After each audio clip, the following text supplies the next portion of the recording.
It's morphin' time. Triceratops. Form of bucket of water. Matt, what are you doing? I'm morphin. That's not how you morph. Sure it is. I've seen the show. You put the rings together and then say form of. No, that's the Wonder Twins. Is it? Yeah. Oh, my bad. All right, let's try again.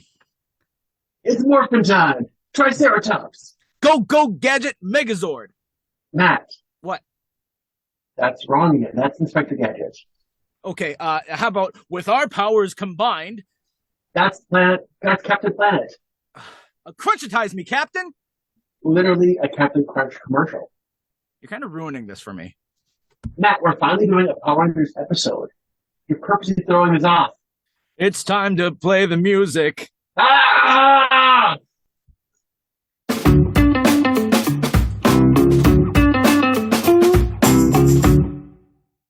Hey everyone, welcome back to TV Guys, the show that's going to do more Morph than Michael Morbius, Morbin, more Marvel movies. I'm Matt. I'm Brian. I'm Emma. And we have a new first-time guest. Yeah. We got it. A new first-time guest. There's a lot of firsts coming up. First of all, this is our first Power Rangers episode. Secondly, we have a brand new person with us. Emma, it's great to have you on the show. Why don't you let us know what are some shows so that we kind of get a feel for your TV show palette. What are some TV shows that you really like? Grey's Anatomy, Ginny and Georgia. I don't really know. There's a lot of them. So, Grey's, do you like all Shonda Rhimes shows like Scandal, or was it just Grey's Anatomy? I haven't really watched too many Shonda Rhimes ones, just Grey's Anatomy. Okay. All right, that's fair. That's fair. So I think we have different levels. Like I've been a Power Rangers nerd for the past 30 years. Matt, you're somewhat of a fan, but not as much as me, I'm guessing. Yeah, I watched as a kid, and then, I left it back there, as most people do, Brian. And then Emma just watched the special right before recording. Last minute edition.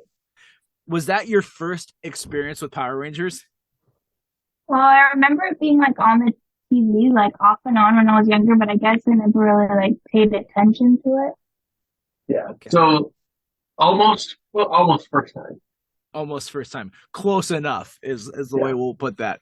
All right. So I told Brian, I'm like, I don't think there's a chance if we do a Power Rangers. I don't think I'm going to go back and rewatch Power Rangers. I just think it would be too painful to watch. But then this special came out, and I was like, all right, this is a good compromise. So if you haven't seen it on Netflix, what is the official name of it? It's Power Rangers something.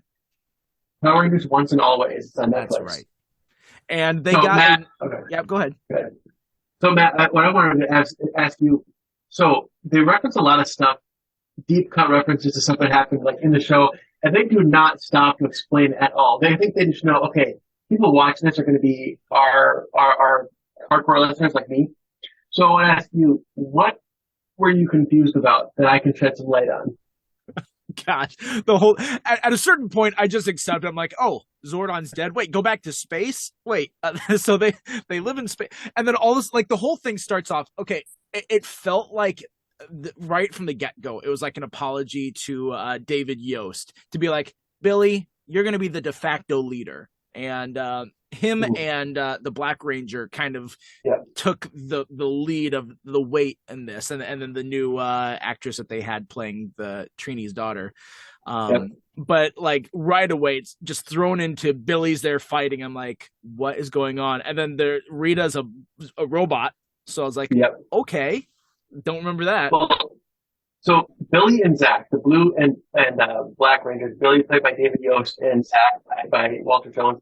They are the only two of the original five the actual actors came back. You notice in that first scene, they're the only two who actually took their helmets off.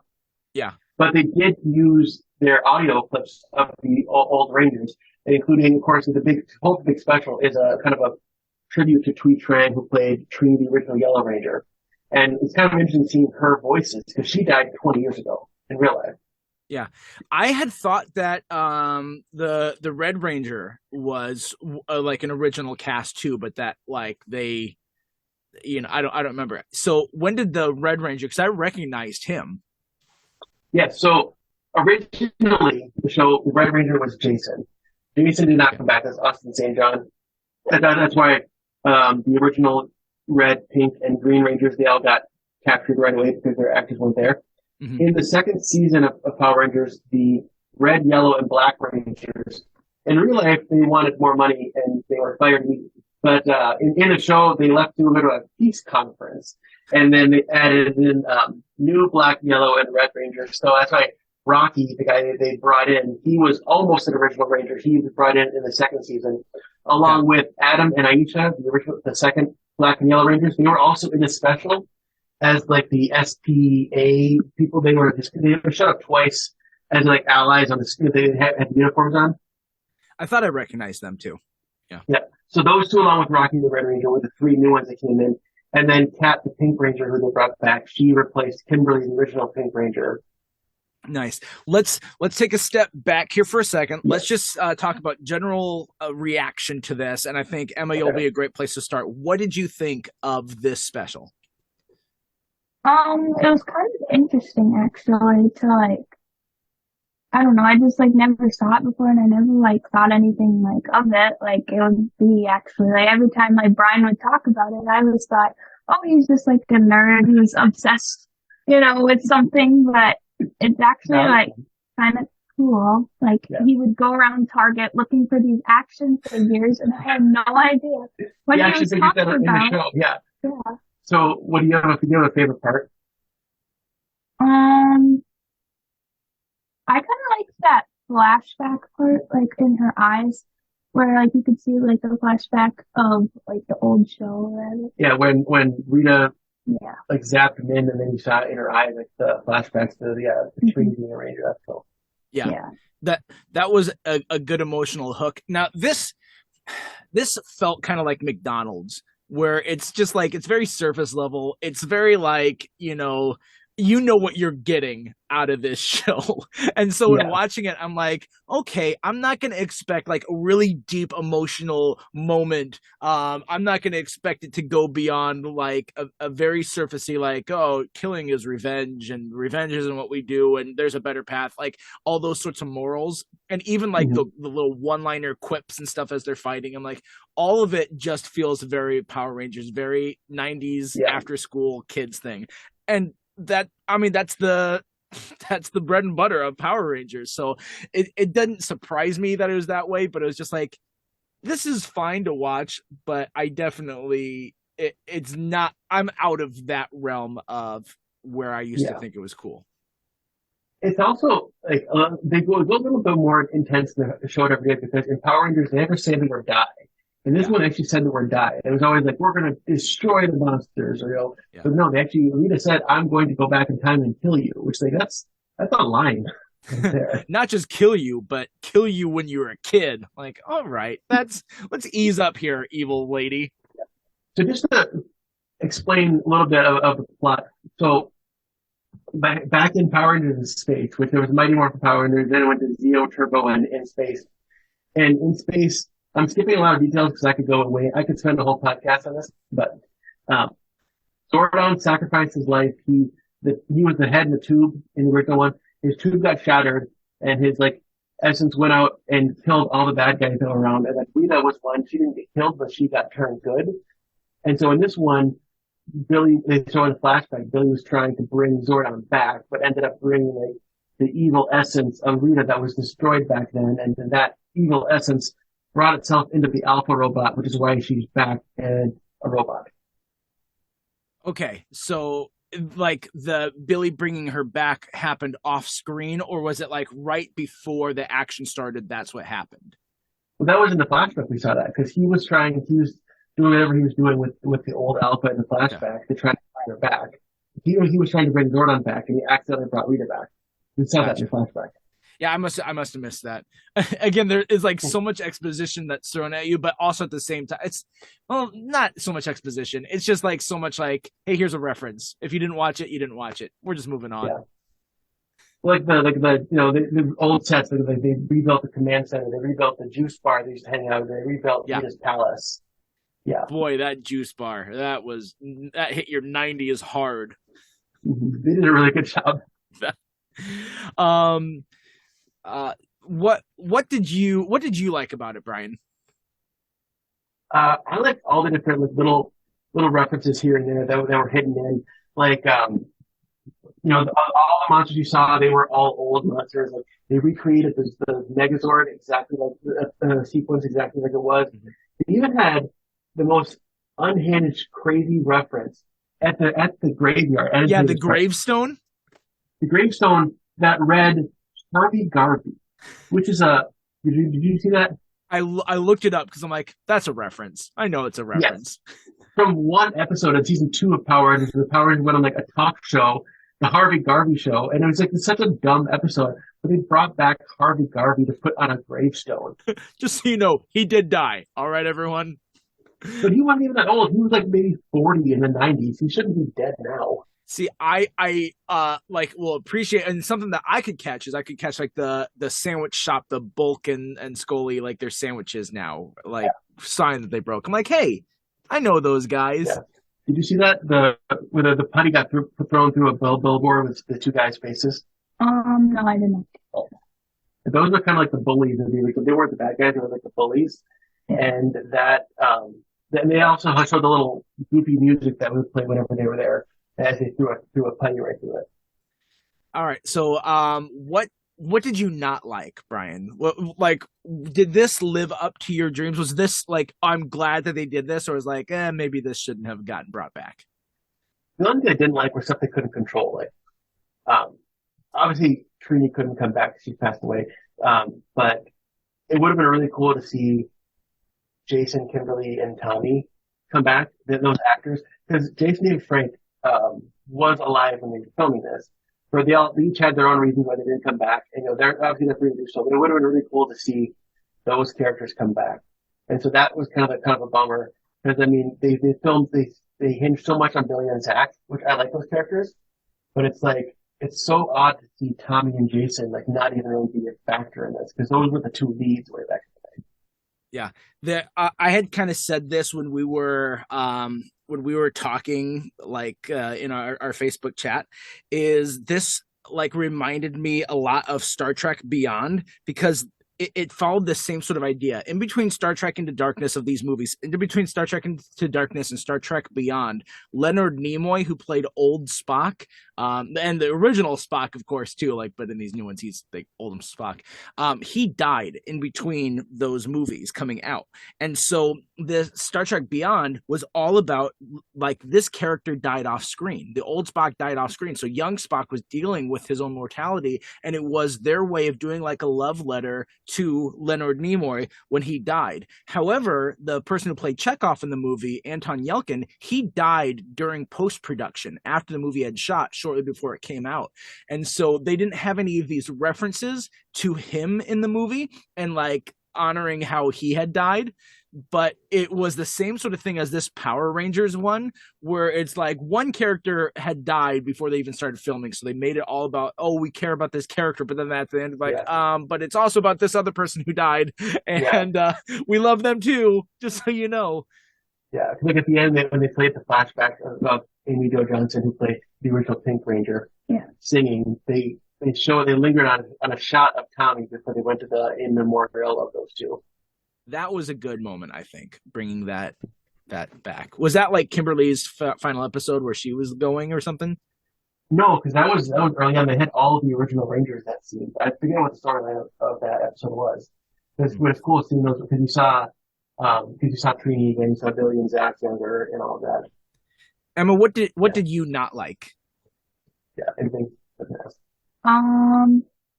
Well, I kind of wish I could have saw since I didn't really get to see all like the old episodes, I could have saw like the original actors in it. Yeah, like the ones we're talking about, because then you can easily picture them in my mind. Yeah, like show some more flashbacks. Like, what did you think? What did you think about like the teenage girl becoming a Power Ranger? Because obviously you are a teenage girl. Did you know that? I don't know if you knew that, Emma. It was kind of cool, but at the same time, like, that'd be like hard. Like, I can't really imagine myself just going off and like fighting bad guys. Exactly. Well, it's a little hypocritical because Zach It's like, this is Ranger business, not teenage girl business. Like the whole original show was about teenagers with attitude. They were in high school and everything. Like that was your whole deal 30 years ago. And now you're saying that it can't be for teenagers. Yes, let's talk about Zach the hypocrite, who is all like, "Hey, we're not going to kill Rita because of vengeance. That's not okay." And then guess what he does? He says, "This is for." I think he said this is for Trini, and then he kills Rita. He does a thing that he says not to do, and he's all like, "That's just what I do, man." And now that like, Billy has a line that says like, full on destruction is rarely the answer. How about every episode of Power Rangers like kill the bad guy with a giant robot? But that was never the answer because they kept coming back, and he learned that. Good job, Billy. Way to know that violence begets violence. Yeah. Basically, it was cheesy, but they worked with what they could. With the actors were coming back, and they basically knew they wrote to the audience they had. They wrote to 30-year-old nerds like me who grew up watching it, and like, you're not going to get a new audience with this. They weren't trying to get that. And that's a good question. Like So Emma, speaking of new audience, is this the sort of thing that would be like, I want to go watch more Power Rangers, or would that be like, I saw this, and if I saw an episode of Power Rangers, I wouldn't hate it, but I'm not going to go try and watch Power Rangers now?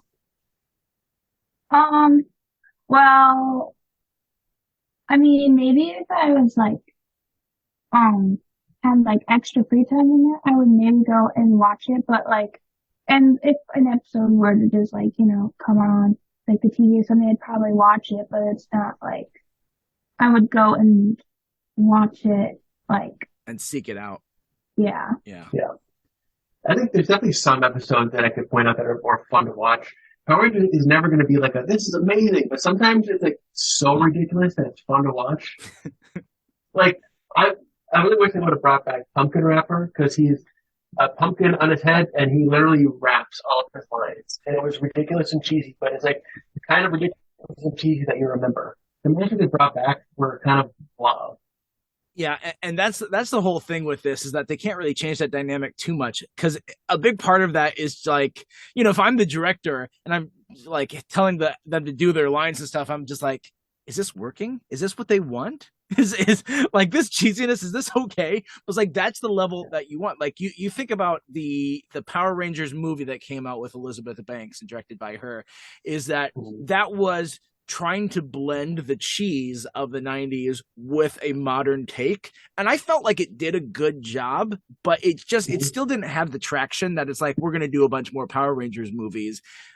I don't know. Like, I felt like it was good for what it was, but it's like Power Rangers is such a distinct thing that you can't do like a serious Power Rangers. It has to be cheesy. Mm-hmm. Especially a reunion special. Mm-hmm. Yeah. And this is a big thing. Like some of these guys haven't been back in years. Some of them have come back for different reunions and such. But it's just cool, especially at the end. They had all of them who came back all in the same room together. It's like this might be the first time they've all acted in the same room together in like 20 years. I know they go to conventions, but it's usually not everybody. Yeah, that would have been great to see a lot more back because I mean that's the selling point I think of why they do this. I mean, it's called a reunion special, or like, and that's not called that, but it is a reunion special. And so that was the whole idea. They got what, 7 different or 8 if you include Rita. Well, no, 9. There was 6 previous Rangers came back. Now Adam and Aisha, plus the voice of Rita and the voice of Alpha. So that's 8 cast members from the original show came back. There you go. Yeah, he did that. And I mean, if you want to get technical, they also had Jason, Kimberly, Tommy, and Trini's voices, like old audio of their actual voices. So you hear an additional 4 if you're counting, then that would bring us up to 14, 13.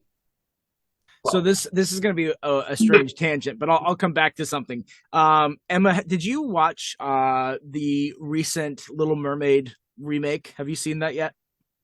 I have not seen it yet. So we watched it over the weekend, and then I watched this, and just like goodness, Rita's delivery and Melissa McCarthy's Ursula, they're so similar. And I'm just like, I know that this is a character trope type, but I just felt like I'm watching Ursula try and destroy the Power Rangers. That's what I'm feeling as I was watching it. All right, so anyway, let's talk about how they changed. In the original, they had a guy that would just be in a suit stomping around landscapes versus CGI. How did you feel like that worked for you? I prefer the guy in a suit. I get that the graphics were cool with the CGI and modernizing it, but it just didn't have the same feel of it. And I was telling Emma, I still have, and I wish I had it with me, my original Megazord toy that I got for Christmas in 1994. You can actually pull them apart and put them together, and I still have it 30-some years later. I also like that the scriptwriters with the Megazord are just like, well, we're not going to answer this, but we're going to like answer it. So it's just like, how do I drive this? Oh, you'll know. Like, all right, I guess that's a good reason as any. Yeah, they say it'll become second nature. Yeah. Like, all those, like, when Zach was telling Min about Zordon, his mentor, they never mentioned, oh yeah, our mentor, he was a big head in the tube because he was cutting time warp. I showed her pictures of Zordon. He kind of just glossed over that part. Like, I probably wasn't, because you tell me I had a mentor. I'm not thinking of the giant head in the tube. Did this mentor had a body? Funnily enough, that you should ask that. He didn't. Just a head. That's it. And yeah. So I'm looking at the notes that I was writing with the names of Power Rangers and stuff. Is there anything that you else think we else can talk about? It's a little bummer that Adam was he was the second Black Ranger who was like the part of the team that the two that just showed up twice on the screen, you know? Mm-hmm. He's one of my all-time favorites. It's a bummer he didn't get to do any fight scenes because he was the one that was hired not because he's a good actor, but because he can do flips and kicks and all that fun stuff. Yeah. Nice. That's how I got my job when I got out of college. I was like, hey, you want to be a youth pastor? I'm like, well, I can do flips and kicks. And they're like, you're hired. Speaking of youth pastors, I was telling Emma that you were the connection to Terrence Talley that she knew because she came to her school. Nice. Yeah. Him and I are like best buds. Yeah, was it 2 or 3 weeks we recorded with him? 2 weeks. Cool. And never again. Terrence, you're never coming back. Never. Let's be real. He's not listening to this. We can say whatever we want about him. He's not listening to this. If he does, Terrence, if you listen to this, I will give you $20. So just text me and be like, Matt, I heard what you were saying, and I owe you $20. So there you go. So can I message him that we should listen to our Power Rangers podcast at like minute 35? Yeah, I mean, you can. No one's stopping you. All of a sudden, Terrence gets like a bunch of texts from people who are fans who also know him. Like, Terrence, listen to this. He's like, why does everyone want me to listen to a Power Rangers episode? So, out of the characters that you saw, Emma, if I were to give you an episode, show me an episode that features Billy or Zach or Trini, like, what character would you want an episode? Would you give you an episode focused on to watch? Say Tommy. Probably Trini. Trini, yeah. I can go back. I'm sure there's some good Trini episodes. Well, the reason is because I never really got to know the yellow one because I only saw the special. She wasn't really in it besides Min, who was the yellow. Yeah. But not Trini. Yeah. And she's a cool character. And I've seen a bunch of cast panels where they go to Comic-Con and stuff, and it's a little bit of a bummer because these guys now with those things and special they get reconnect and reconnect with fans, and she never got to be a part of that. Oh yeah. Mm-hmm. Because she died in 2001, so kind of before all that started. Gotcha. Mm-hmm. Yeah, because she left the show she died pretty quick after she left the show, right? Like 5 or 6 years or so? 5 or 6 years after, because she was one of the ones that got let go in the second season in 94, and then she died in 2001. And that was before the big internet boom and cons and all that kind of stuff. Gotcha. Well, there you go. So Matt, is there anything pressing on the special that you think we haven't mentioned yet? They went to the moon, guys. They went to the moon. Yeah. So Yeah. Which is that's where Rita was on the moon in the original show. And there was a few select times that one of them went to the moon, but it wasn't just like go to the moon. If you watch the original show, you wonder why they never did that because they knew Rita was on the moon. They have robots, they have weapons, just go there and kill her. But of course, it's a show for little kids. They're not going to do that. But yeah, they did here. You know, we went to the moon in 1969. Not 1968, but a year later. Yes. It's a reference to a musical episode of a show called Ever Season where they did a whole musical number called We Went to the Moon in 1969. And that's all that she knows about it. Yeah. There you go. Deep cuts. So, Yep. 90s fan, there you go. Right at you. That was 2000, actually. Brian, you ruin everything. I just try and have fun, and you're like, oh, it's your 2000. So your decades. Yeah, I guess I need to get better at that. Emma, anything else that you wanted to say, or any questions that you want to ask us on the spot that we have to answer completely truthfully and unabashedly? This is dangerous. Ask Brian something personal. What's with that thing on your neck, Brian? Why is it pulsating? And then she looks like, wait, what? I've been sitting next to him the whole time. Nothing that can come to my mind right now. There's your chance. You could have. I'll definitely have to ask him questions after, though. Yeah. There you go. Hey, Matt, I got one for you. Uh-oh. Why you suck? There's so much in that. Why you suck? Gosh. It's been brewing for weeks, I think. Yeah. Brian, I'm sorry. I'd give you a hug, but we're on opposite screens, so I can't do that. But You could have your computer. I'll hug my computer. That makes sense. Yeah. Yeah.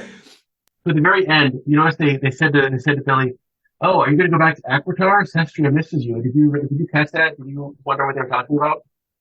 I didn't. He said Avatar because that's what Avatar. I thought he had said. Okay, I heard Avatar, and I'm like, all right, just because he's blue doesn't mean he was in Avatar. So Aquitar is the Alien Rangers, which was toward the end of Mighty Morphin Power Rangers. It's a planet of Alien Rangers, and then they came back every now and then. So Power Ranger Zeo, Billy wasn't a ranger; he was just like an advisor kind of role, and he in real life walked off the set because he was being bullied for being gay. And the way they did it on the show was they aged him up. They got a 60-year-old actor to play Billy and say, "Oh no, Billy somehow started aging." And then he went to Aquitar to get fixed. They showed like an old staticky video of Billy with a new voice saying like, "I'm going to stay in Aquitar because I fell in love with an alien girl named Sestria." And like that's how they wrote him out the show. And so they in canon, he left the show to go get back to his real age and fell in love with an alien girl. So that's why they brought that up at the end there. It's wild. So Billy became a Power Rangers consultant, left for bullying, turned like rapidly old, did a Benjamin Button thing and went back in reverse, went to this alien planet, fell in love, and was like, yeah, I'm going to hang out here. I don't know why you say it like it's weird. That's exactly what happened in the show. How do you put that on a LinkedIn profile? At some point, he founded Cranston Industries. There you go. Yeah, of course. Good for you, Billy. You made it. Yeah. I don't know where we go from there. The behind the scenes of these characters leaving is just crazy. Yeah. The only one who left on good terms was Kimberly, the original Pink Ranger. Well, good for her. Yeah. All right. Well, every single week we do trivia, and so this week is no different. So last week we talked about our sketch comedy show, some of our favorite sketches, and one of the shows that we talked about is In Living Color. And by the way, I forgot to mention last week when we were talking about In Living Color, because I was talking about, all these people got their start in there. You know who else got their start in In Living Color? Jamie Foxx. He was on that. Yeah. That was one of his first things that he was on. So I remember when he was cast in Collateral, and I see the trailers and posters for it, because that was the first big serious movie that he did. And I was just like, the guy from In Living Color is driving around Tom Cruise as a hitman. Like, all right. And now it's like one of my top 3 movies. I love Collateral. It's such a good movie. But anyway, about In Living Color, there was a pop singer that was one of the dancers on Living Color. They call them Fly Girls. And we asked which singer that was. It's Jennifer Lopez. She started on In Living Color. So there you go. And Brian's got trivia because it's Power Rangers. So of course he does. You got to limit yourself to 1 question, not 5. All right.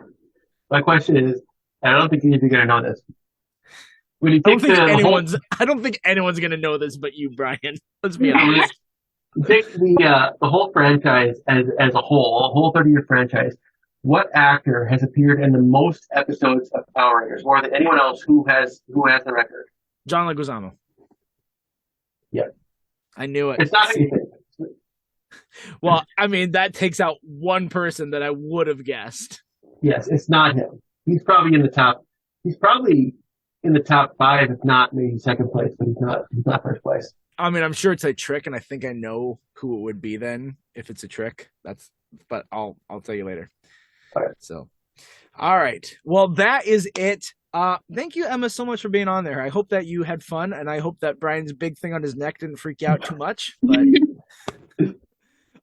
hopefully we'll have you back on when we talk about Grey's Anatomy sometime, and then we can make Brian watch a bunch of episodes. Yeah, you have to give me a best of episodes to watch. Oh yeah. The hospital. These people survived. The shooting. I know the shooting. That was such that. I think is where the show peaked. Like that season finale. That was intense. An intense episode. They had So shooting and a fire. Or we can do the musical episode. We have talked about the musical episode. Actually, we did an episode on shows that did musical episodes, and that was what we talked about. Yeah. You didn't watch that one, but I did. So anyway, until next time, I'm Matt. I'm Brian. I'm Emma. And we're reminding you to stay tuned and keep watching.